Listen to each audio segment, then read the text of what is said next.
আজকে এখানে যতগুলা কথা আমি শুনবো, প্রত্যেকটা কথা শুনবো এবং মানবো, এই নিয়তে যদি আসতে পারে না ইনশাআল্লাহ, তাহলে এই মাহফিল থেকে অনেক কিছু নিতে পারবেন। আমি 20 মিনিট কথা বলবো ইনশাআল্লাহ। এই 20 মিনিট যেন আপনার আমার হেদায়েতের জরিয়া হয়ে যায়। হেদায়েত কাকে বলে? হেদায়েত হলো আল্লাহ পাক রব্বুল আলামিন ও রাসূলের পথে চলার নাম হেদায়েত। এই দুনিয়াতে হেদায়েত প্রাপ্ত বান্দা কারা? এক কথায় জবাব হলো, যারা দুনিয়াতে আল্লাহ ও তার রাসূলকে মানে তারাই হলো হেদায়েত প্রাপ্ত বান্দা।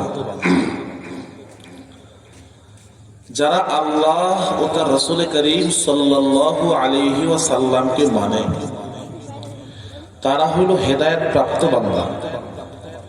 যারা আল্লাহ ও তার রাসূলকে মানে না তারা হেদায়েত প্রাপ্ত বান্দা না।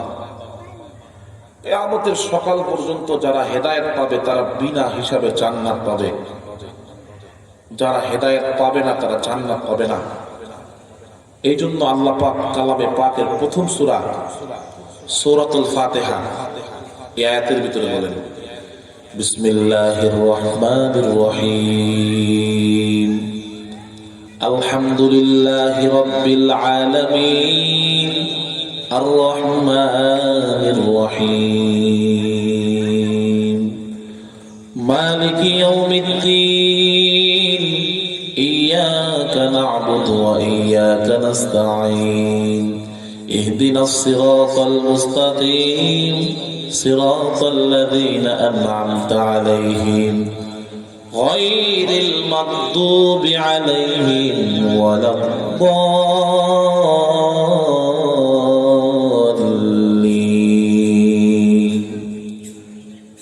আমিন। এই আয়াতের ভিতরে একটা আয়াত হলো ইহদিনাস সিরাতাল মুস্তাকিম। এই আয়াতের ভিতরে একটা আয়াত হলো ইহদিনাস সিরাতাল মুস্তাকিম। এই আয়াতে কারিমার ভিতরে আল্লাহ ডাক দিয়া কয়, যারা হেদায়েত প্রাপ্ত বান্দা তারা বিনা হিসাবে জান্নাতি। হেদায়েত আসে একমাত্র আল্লাহর পক্ষ থেকে। আল্লাহ ছাড়া দুনিয়াতে কোনো ব্যক্তি হেদায়েতের মালিক না। আল্লাহ পাক টাকাওয়ালাকে হেদায়েত দেয় না, ফকিরকে হেদায়েত দেয়। রিকশাওয়ালা হেদায়েত পায় কবরে যায়, জান্নাতের মালিক হয়, লক্ষ কোটি কোটি টাকার মালিক। হ্যাঁ, লক্ষ কোটি কোটি টাকার মালিক হেদায়েত পায় না, বিনা হিসাবে জাহান্নামে যায়। কিন্তু হেদায়েতের প্রাপ্ত বান্দা বিনা হিসাবে জান্নাতে যায়। কোটি টাকার মালিক হইতে পারে কিন্তু হেদায়েত নিয়ে কবরে যাইতে পারে না। লক্ষ টাকার মালিক হইতে পারে কিন্তু দোস্ত একটা কথা বাস্তব, হেদায়েত নিয়ে কবরে যাইতে পারে না। হেদায়েত নিয়ে ওই বান্দা কবরে যাইতে পারে যে বান্দাকে শুধু আল্লাহ তৌফিক দেয়। হেদায়েতের ভিতরে আল্লাহ ছাড়া পৃথিবীর কোনো ব্যক্তির শক্তি নাই। ফেরাউন এত বড় বাদশা হেদায়েত পায় না, তার ঘরের স্ত্রী আসিয়া হেদায়েত পেয়েছে। আবু জাহাল মুহাম্মদুর রাসূলুল্লাহ সাল্লাল্লাহু আলাইহি ওয়াসাল্লামের চাচা হেদায়েত পায় নাই, কিন্তু এক হাবশী গোলাম বেলাল হেদায়েত পেয়েছে। উতবা সাহেবা হেদায়েত পায় নাই, কিন্তু বেলাল হেদায়েত পেয়েছে। হ্যাঁ, প্রত্যেকটা মা বোনের পায়ে হাত দিয়ে বলতেছি, হেদায়েত শুধু আল্লাহর পক্ষ থেকে আসে। কোটি টাকার মালিক ছিল ফেরাউন, সম্পত্তির মালিক ছিল ফেরাউন, হেদায়েত পায় নাই, জাহান্নামী হয়ে গেছে। কিন্তু এক বান্দা আসিয়া আল্লাহ পাক রব্বুল আলামিনের হেদায়েত পাইছে। ডাক দিয়া কয়, মুসা কালিম, আমি চিন্তা করে দেখেছি দুনিয়াতে তোমার মতো সত্যবাদী কেউ নাই। মানবো তো মানবো না, তোমাকে মানবো না, মানবো কাকে? আমি এই মুহূর্তে জানাই দিলাম, মৃত্যুর আগ পর্যন্ত জীবন দিব, মরণ হয়ে যাবে, এক সেকেন্ডের জন্য কালেমা ছাড়বো না। এই মুহূর্তে আমাকে কালেমা পড়ায় মুসলমান বানায়। হ্যাঁ, হেদায়েত পাইছে, কামিয়াব হয়ে গেছে।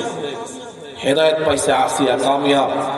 আমি মা বোনদেরকে বলছি, পায়ে হাত দিয়া বলছি, প্রত্যেকটা কথা 10-20 মিনিট যদি শুনতে পারেন হেদায়েত নিয়ে ফিরবেন। পুরা পৃথিবীতে কামিয়াব বান্দা ওই বান্দা যেই বান্দার কাছে হেদায়েত আছে। এই পৃথিবীর ভিতরে কামিয়াব বান্দা ওই বান্দা যার কাছে হেদায়েত আছে। এই পৃথিবীর ভিতরে নালায়েক বান্দা ওই বান্দা যার কাছে হেদায়েত নাই। লক্ষ কোটি কোটি টাকা দিয়ে হেদায়েত পাওয়া যায় না, সম্পত্তির মালিক হইলে হেদায়েত পাওয়া যায় না, টাকার মালিক হইলে হেদায়েত পাওয়া যায় না, গাড়ির মালিক হইলে হেদায়েত পাওয়া যায় না, দেশের এমপি দেশের এমপি আর মন্ত্রী হইলে হেদায়েত পাওয়া যায় না, সম্পত্তির মালিক হইলে হেদায়েত পাওয়া যায় না, টাকার মালিক হইলে হেদায়েত পাওয়া যায় না, প্রেসিডেন্টের সন্তান হইলে হেদায়েত পাওয়া যায় না, মন্ত্রীর ছেলে হইলে হেদায়েত পাওয়া যায় না, টাকাওয়ালার সন্তান হইলে হেদায়েত পাওয়া যায় না, টাকাওয়ালার মেয়ে হইলে হেদায়েত ক্রয় করা যায় না। আরে মুসলমান, লক্ষ কোটি কোটি টাকার মালিক হওয়ার কারণে যদি হেদায়েত পাইতো, আসিয়ার মেয়ে হেদায়েত পাইতো, মেয়ে হেদায়েত পায় নাই, মা হেদায়েত পেয়েছে, বাবা হেদায়েত পায় নাই, স্ত্রী হেদায়েত পাইছে। হেদায়েত হেদায়েত মানে আমি হেদায়েতের অর্থ হইল আমি মৃত্যুর আগ পর্যন্ত দুনিয়ার কোন ব্যক্তিকে মানব না, মৃত্যুর আগ পর্যন্ত দুনিয়ার কোন তাগুতের গোলামি করব না, মৃত্যুর আগ পর্যন্ত এক সেকেন্ডের জন্য পৃথিবীর কারো সামনে আমি মাথা নত করব না, মৃত্যুর আগ পর্যন্ত এক মিনিটের জন্য পৃথিবীর কারো সামনে মাথা ঝুঁকাবো না, মৃত্যুর আগ পর্যন্ত একটা মিনিটের জন্য পৃথিবীর কাউকে আমি এতাআত করব না। আমি তো আল্লাহকে মানবো, আল্লাহর কদমে সেজদা দিয়ে কান্না করব, আল্লাহর জিকির করব, রাসূলুল্লাহর দুরূদ পড়ব, মৃত্যুর আগ পর্যন্ত আমার পণ হবে, মৃত্যুর আগ পর্যন্ত। এই জন্যই তো কাজী নজরুল তার কবিতায় বলেছিলেন, সকালে উঠি আমি মনে মনে বলি সারাদিন আমি যেন ভালো হয়ে চলি। এই ভালোর নাম হলো হিদায়াত, দুনিয়ার ভালো না। আল্লাহর কসম করে বলি, দুনিয়ার টাকায় শান্তি দেয় না, সম্পত্তি শান্তি দেয় না। আরে সম্পত্তি শান্তি দিলে লক্ষ কোটি কোটি টাকার মেয়েরা ঢাকার উত্তরা ফ্ল্যাট বাড়ির ভিতরে ফাঁসি দিয়া মরতো না, কোটি কোটি টাকার সম্পদের মালিকেরা ফাঁসির দড়ি দিয়া মরতো না। টাকায় শান্তি দেয় না, হেদায়েত শান্তি দেয়। টাকায় শান্তি দেয় না, হেদায়েত শান্তি দেয়। টাকাওয়ালা জামাই শান্তি দেয় না, হেদায়েত প্রাপ্ত স্বামী শান্তি দেয়। টাকাওয়ালা মা শান্তি দেয় না, হেদায়েত প্রাপ্ত স্বামী মা শান্তি দেয়। টাকাওয়ালা সম্পত্তিওয়ালা বিবি শান্তি দেয় না, কিন্তু হেদায়েত প্রাপ্ত বিবি শান্তি দেয়। আল্লাহর কসম করে দেখি বলি, টাকায় তোমার শান্তি দিবে না, শান্তি দিবে আল্লাহ। টাকায় তোমার শান্তি দিবে না, হেদায়েত দিবে আল্লাহ।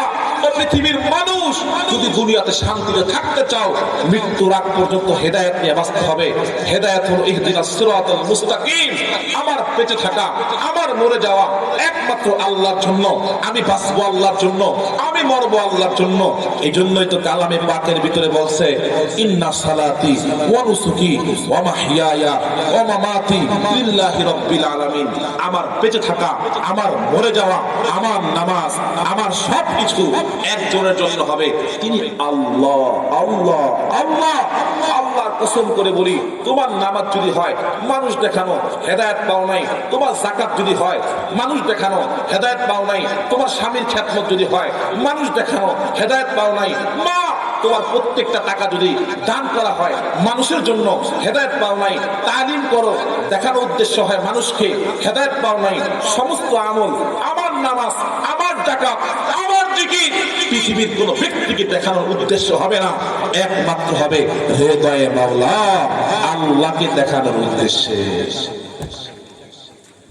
এর নাম হিদায়াত। একদিন ফেরাউনের একটা গোলাম ছিল, নাম মাশেতা, নাম হলো মাশেতা। আমি প্রত্যেকটা মাকে বলতেছি, দিলের কান লাগায় শুনবা। আমি প্রত্যেকটা বোনকে বলছি, দিলের কান লাগায় শুনবেন। প্রত্যেকটা মাকে বলছি, দিলের কানটা লাগায় শুনবেন। কারণ আমি আমার প্রত্যেকটা কথা আল্লাহর পক্ষ থেকে দিল দিয়া বলি। আমি বয়ান 1 ঘন্টা 2 ঘন্টা করি না, অল্প সময় বলি, কিন্তু অল্প